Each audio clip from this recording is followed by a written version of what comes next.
إلى مهد عليا مدحوينها جمهورية oo isagu golaha shacabka iyo golaha sanadka u soo gudbiyay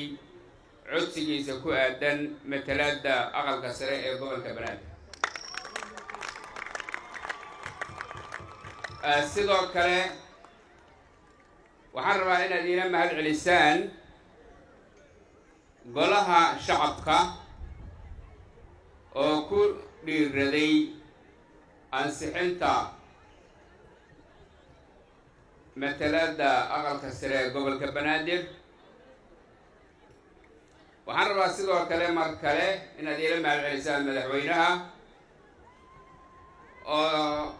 ansixintii golaha shacabka kadib mar kale qalinka ku duugay matalaadda aqalka sare ee 13 sano walaalayaal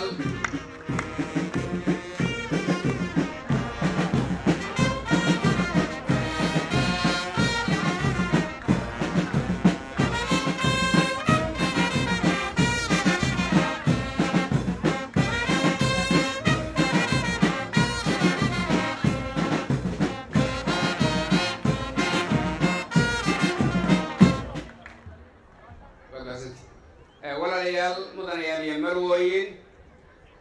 muqdisho waa maskaxdii ummadda Soomaaliyeed waa gogashii ummadda Soomaaliyeed inay qanacdo waxay macnaheedu tahay Soomaaliya oo dhan inay qanacday sidaa darteed maantay waxaan aaminsanahay dhammaanteen haddii aan nahay reer Banaadir inaan qanacsanahay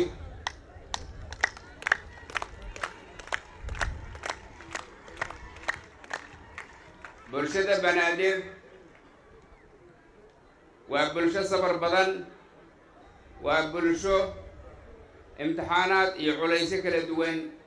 soo martay bislaatay kala garan karta cadowgeeda iyo saaxiibkeeda beri baa la soo maray kan cadowga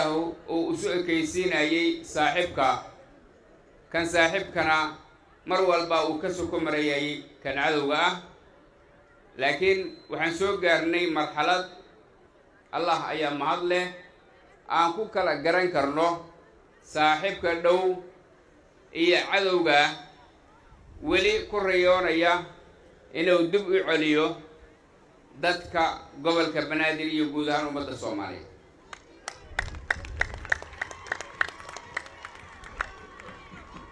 waxaan rabaa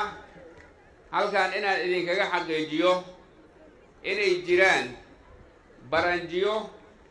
u adeega cadowga ummadda Soomaaliyeed iyo cadowga caasimadda oo halkan baranjiyo jooga halkan gobolka Banaadir dhexdiina ah laakiin kuwa af ah kuwa muuqaal ah inay iyagu fiican yihiin sheegaya laakiin aan Soomaaliya lahayn meelo kale laga leeyahay kuwaas ayaa xuquuqdiina diidi doona amaba bilaabay inay diidaan bulshada gobolka Banaadir waa bulsho garan karta markaa waxa ay ka mudan yihiin kuwaasi haddii ay ka mudan yihiin soo dhaweyn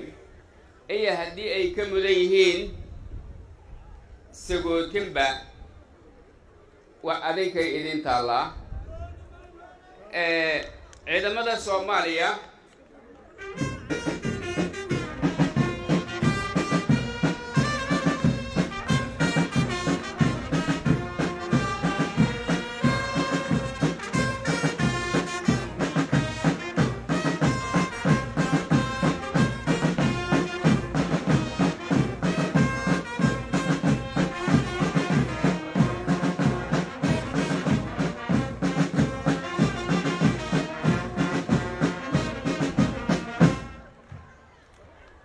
Soomaaliya ayagoo mahadsan ayagoo ka kala yimid dhammaan gobollada Soomaaliya waxay joogaan xuduudada dalka oo ay u joogaan inay difaacaan ciidda ummadda Soomaaliyeed kuwa loo ekaysiiyey Soomaali ayaa weerar ku soo qaaday jawaab ayayna siiyeen jawaabtaas ayada ah waxaan rajaynayaa inay darsi iyo waana qaadasho u noqon doonto cid kasta oo shisheeyuhu adeegsado oo u adeegsado dalka Soomaaliya waxaan rabaa in halkaan idinkaga xaqiijiyo marka ay waayaan cid annaga naga mid ah ee ay adeegsadaan ayaga ayaa isku dayi doona inay xadgudubyo ku sameeyaan ummadda Soomaaliyeed taasoo aan rajaynayo muraadkii ay ka lahaayeen mid ka duwan inay heli doonaan waxaa laga shaqeeyey ummadda Soomaaliyeed in la kala qaybiyo la isu adeegsado dhaqaale lagu bixiyo hub lagu bixiyo laakiin maanta way qaan gaareen